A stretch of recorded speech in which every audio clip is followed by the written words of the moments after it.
Hello and welcome to the first edition of our weekly clinical hours, where students and practitioners can come and learn different skills related to effective public administration, engagement, and advocacy. My name is Steve Hanmer, and I am the director of SUNY Brockport's Institute for Poverty Studies and Economic Development, IPSED for short, as well as a professor in our Masters of Public Administration program. And so I want to share what the clinical hours are designed to do and how they connect to social justice and poverty alleviation more broadly. At IPSED, we're committed to building the capacity of individuals, communities, and organizations to build strong neighborhoods, networks, and institutions that can design, implement, and evaluate effective poverty alleviation efforts, all with the purpose of establishing evidence-based programs and policies that drive continuous improvement and transformative impact. That's a lot of words. In other words, you can't achieve social justice without strong community voice and responsive institutions that have both the will and the means to deliver hope, opportunity, and upward mobility through our education, employment, and public benefit systems. So this really is about capacity building. We want to help everybody who cares about these issues and wants to advocate for and address poverty alleviation with skills that are going to help in that effort. And so, okay, with that table set, we're going to meet every Wednesday from 9 to 11. And if you'd like to participate, you can reach out to us on our website or through social media. You can connect and we can get you that information. And so what are we going to do each Wednesday morning, and what are we going to do this morning? We are going to come in, settle in with questions at 9 a.m., think about peer support virtually, right? As we move forward, you may be independently working on projects, and so you can come, ask some questions, settle in, but at 9:30 we'll start our actual tutorial, which I'm about to do now.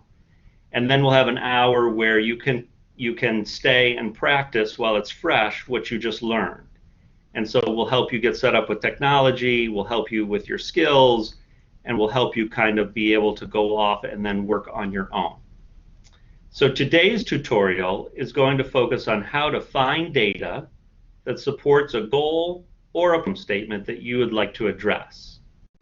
And then how to create visualizations with that data so you can do storytelling, you can facilitate asset building, and you can walk out problem solving. So I've got a 9-step process, and so that's going to take us about 20 or 25 minutes, and hopefully we're going to end this time successfully with a map. So step 1 of the process is to establish a goal or a problem statement. And we can make these materials available to you, and so don't feel like you have to necessarily digest and write down everything, but I did want to offer that. So step 1, again, is establishing this goal or problem statement. And today, that goal is to identify houses of worship in the city of Rochester to guide community engagement efforts for this sector. So we engage all sectors, sometimes individually, sometimes we bring them together collaboratively, but in this instance we're going to focus on the religious sector and their role in the community. Step 2 is to identify data needed to clarify the problem, identify assets, and or advance the goal. So what we're going to start with today is, well, what are all the houses of worship? What are their names? What are their locations? And how can we use that information to start with kind of the universe or the data set of all of those houses of worship? Step number 3 is to locate and download related data sets. We're going to focus on geography-based data sets so we can map data, along with there's a lot of data out there, and so you have to think about what, again, is kind of going to advance your goal or address your problem statement. And so I am now going to take you to our data set for today. And what we are going to do first is I'm going to share my screen. There might be a brief tunneling effect, so if you want to close your eyes, it can make you dizzy. And I can tell you when to open them if you're in that camp.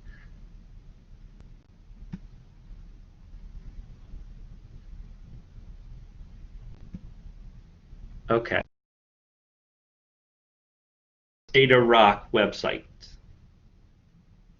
Or let's put it this way, if you can't, if you can chime in or send a chat and we'll get that fixed. So this is the City of Rochester, New York's open data portal, also known as Data Rock. And so I chose to come here to start locally to see what kind of data the city might already have in their wheelhouse or their area of interest, right? Oftentimes these open data sets express some sort of interest, right, or decision for why somebody puts up the data that they do. And so sure enough, we have all IRS registered places of worship within Rochester, New York. And so I'm going to click on that. And you can find all kinds of data here. And this is going to come up with a map. And so you can kind of, I wanted to do this just to show you what the city's mapping software looks like.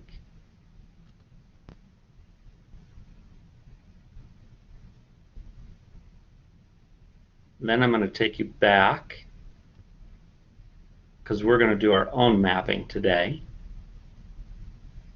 And I'm going to go, instead of to the map, I'm going to go straight to the data set.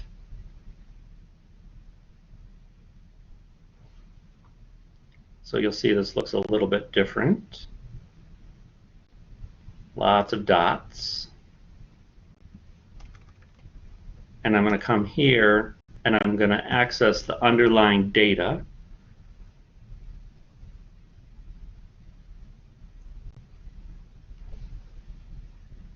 And so simply what you're going to do is download to a spreadsheet.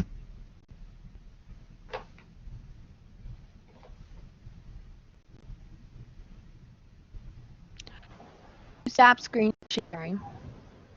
Okay, thank you.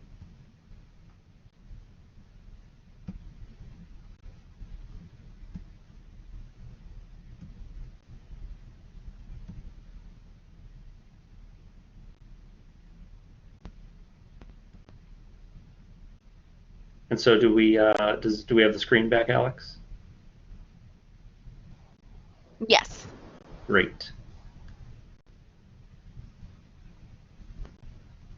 So since there was a gap briefly in the screen sharing, we're on the City of Rochester's Data Rock site, and we have found data for all the houses of worship in the city, and we have just exported that data.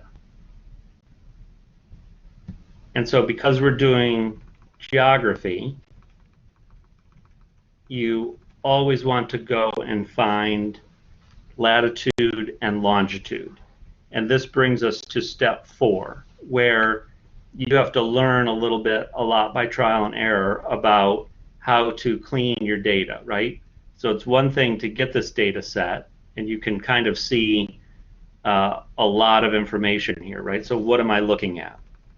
And so the secret is to look for latitude and longitude, because that is what is going to get your point on the earth, right? And in this instance, where is the house of worship specifically located the cross-section of latitude and longitude inside the city.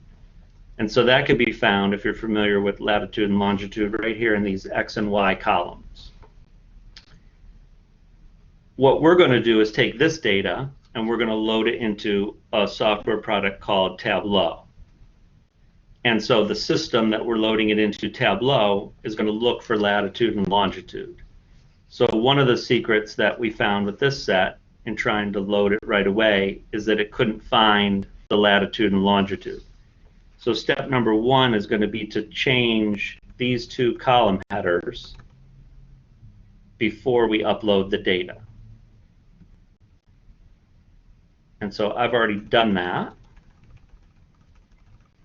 here on the same exact data set, and you can see longitude and latitude replace X and Y. So that concludes step 4. Step 5 now is to upload your data set.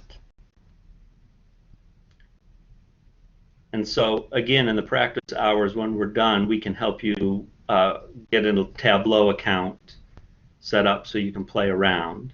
But for now, we're just going to watch me do it. So I've opened up Tableau, which is a data visualization product, and I'm going to select to start my visualization by connecting to the Excel file that we just downloaded. So I double click there, and here is the data set. So I'm going to double click on that. I don't have any fancy Jeopardy music, but maybe we'll work on that for next time. So this takes not too long.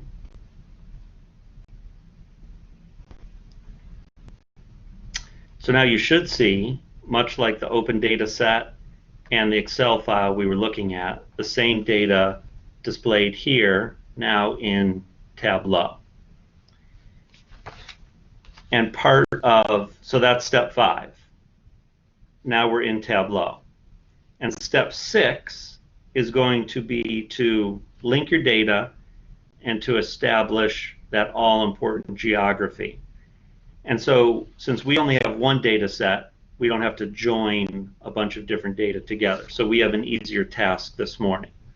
And all we're going to do is come here to this data interpreter, click that box, and what Tableau does is a lot of smart data scientists have figured out how to take these public data sets and clean them.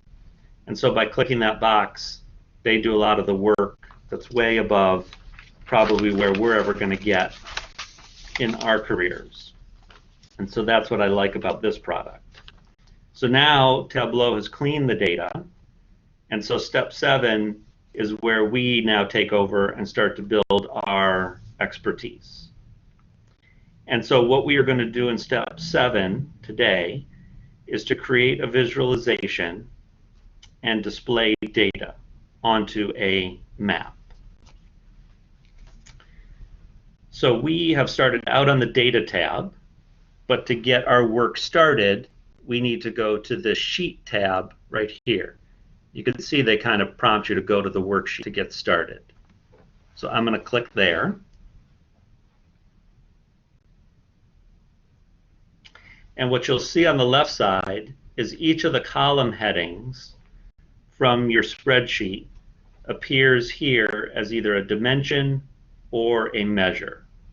And so that's going to be important because the skill you're building is how to understand what those mean and how to use them to turn this data into a map. So there's some basic steps, and there's 6 of them. And again, if you're watching this online, this recording, we can provide all these materials if you're interested. Just reach out and we can get you started on doing this for yourself.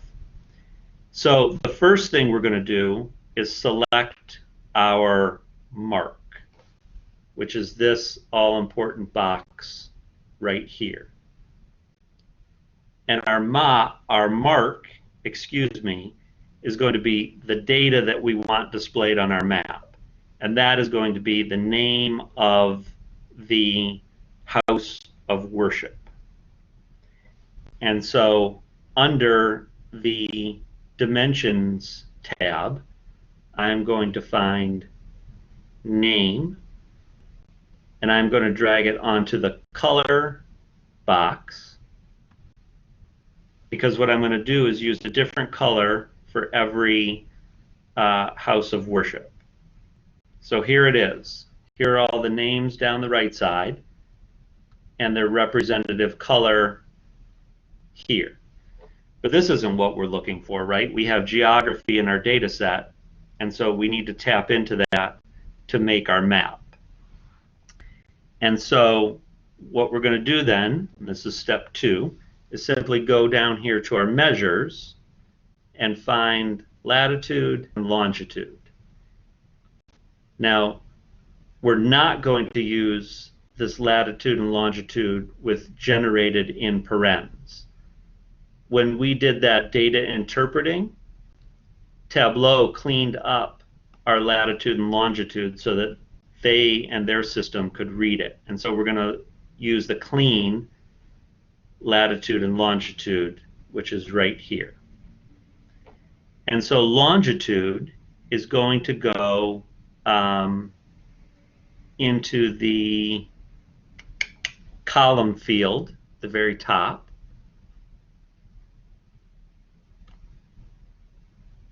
There we go. So something happened, but not quite a map. And so now we're bringing in latitude into our rows column, and we're going to hold our breath, or at least I am, that this is going to work. And voila, you should start to see something that looked very similar to the map that the City of Rochester's open data site had generated. So that's a good confirmation that we've done something right. And this is step 5 of 6. We've got a map. Step 6 is where you come in with your research and your problem-solving skills and your interest in telling a story that's connected back to, again, your goal or your problem statement. And so with our map in hand, we're now going to do steps 8 and 9 of IPSED's data mapping process, right? Because our interest in building your capacity goes beyond just learning Tableau, but really, again, figuring out how to use this tool to solve problems. And so I would say I have about 5 more minutes on my tutorial, and then we're going to let you roll up your sleeves and get busy and practice this on your own. So we want to go back to our goal statement, and I'm going to switch back over to stopping to share my screen. And I'm going to ask Alex if you can confirm that folks can now see me talking. Yes. Okay, thank you. So, and the reason I'm doing this is because, again, we want to talk a little bit about application. And so I think that's best done in a little bit of a conversation. So we just mapped the name of the institution, but there's probably some questions that you have in your mind, and I'm just going to walk through a few for illustration. You might say, okay, well, these are all the houses of worship, and this is an IRS database, so that affiliation coding is something that they've applied. So I would imagine or guess, right, the affiliation might be Christian, Muslim, so there could be those different IRS categories, but I frankly don't know. So that's something that you would want to go and research, is what are the affiliations. And that could be, right, because when you engage in the community, you want to know something about who you're talking to, and so we could use that information to then apply a filter and let people see all the houses of worship that are Christian, all the houses of worship that are Muslim, for example. And so this type of information helps to contextualize the data that we're looking at. And we have one hand up. Did we need to answer that question, Celia, or I could keep going? That was a mistake. I'm sorry. Okay, no problem. And so let me just do one other kind of example of how we can extend making this data tell a story or help us with our goal of how, again, to engage this sector in helping to activate and engage members of the community around poverty alleviation. And so that, what I would pose for you guys to think about is, what other kind of information about a house of worship would you need? i.e. their website, i.e. a point of contact, an email address. Maybe you might want to reach out and query all these houses of worship and find out what their position is on poverty alleviation. Is it something they're actively engaged in? Because again, we want to think about, well, how can this sector be involved in the tapestry of all the different work that's going on around poverty across all our sectors. And I've got a ton more questions here, but I think I'll just leave it at that and come back to the visualization so we can kind of see how that connects. So if I took affiliation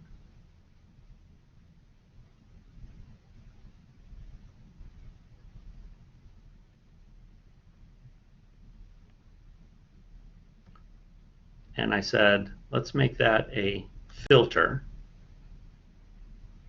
I can't see your screen. Oh, thanks, Alex.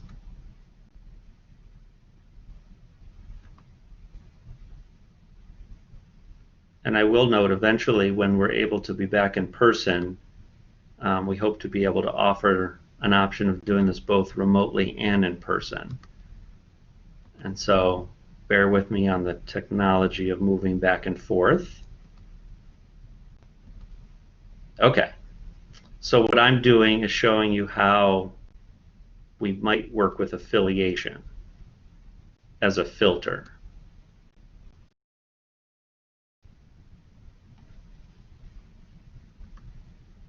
And so in this data set, there's 4 different affiliations. And because, as I mentioned, we don't know what those that affiliation code 3, 8, 9, and 10 means. This would be something you guys would go and investigate on the IRS website. But I'm just going to visualize, say we took out 3, 8, and 9. That's now going to leave us with just 2 churches. And so I'm doing this just to visualize how you can start to see that Tableau gives us the ability not just to visualize that map that the city of Rochester had, but starts to become interactive of sorts. And so if we were to go and find out what those affiliations were, we could embed a filter right in our map that would allow somebody to customize their own search. Instead of saying 3, we would type in what that affiliation was, and they could start to then be more interactive with our map. So this brings us to our 9th and final step, which you should probably be asking yourself, wait a minute, he's saying people can interact with this map, but this is just in my desktop. How am I going to get this out there? And so to do that, we go either to one of 2 locations, and it's the same end through different paths to get this published for people to look at. You can go to server and go to publish on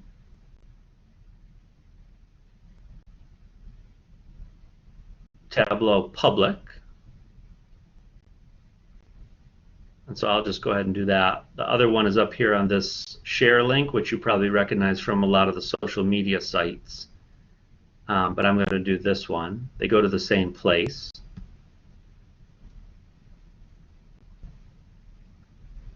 And in our tutorial hour, as soon as I'm done in a second, we can help you get access to this too. And then you can see what that looks like. And so I have a Tableau public account, which I'll take a risk on doing.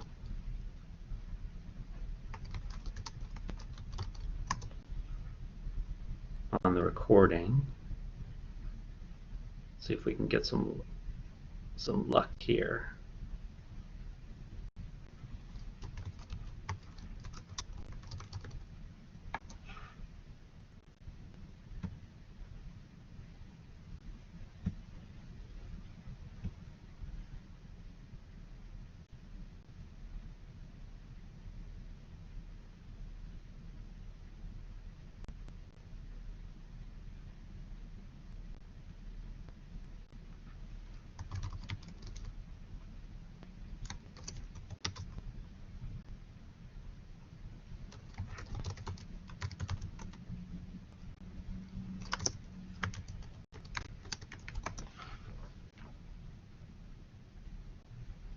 We'll hold our breath one more time.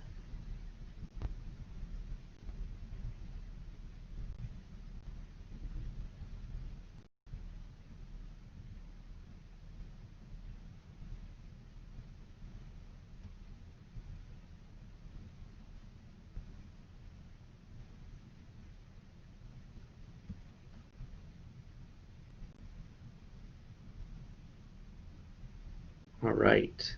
So now I'm on the public site, and all of a sudden everybody can view what I just made. And they can then decide to reshare this, comment on it. They can ask for the underlying data and start to work on their own. So this really is kind of an interactive data science community where we try to make as much as we can open source. So this is where a product would eventually go. You can also take that code and embed it on your website or your LinkedIn account or Facebook and post the map you've created, and again try to generate engagement and conversation. So that ends the tutorial. Thanks for joining us today. Again, if this is of interest to you, connect to our website, send us a note through the social media, wherever you're viewing this, and get involved. We do this every Wednesday from 9 to 11. So thanks for joining us. On behalf of myself, our IPSED partners, and SUNY Brockport, have a wonderful day, and please find new ways to get active in your community. Take care, everybody.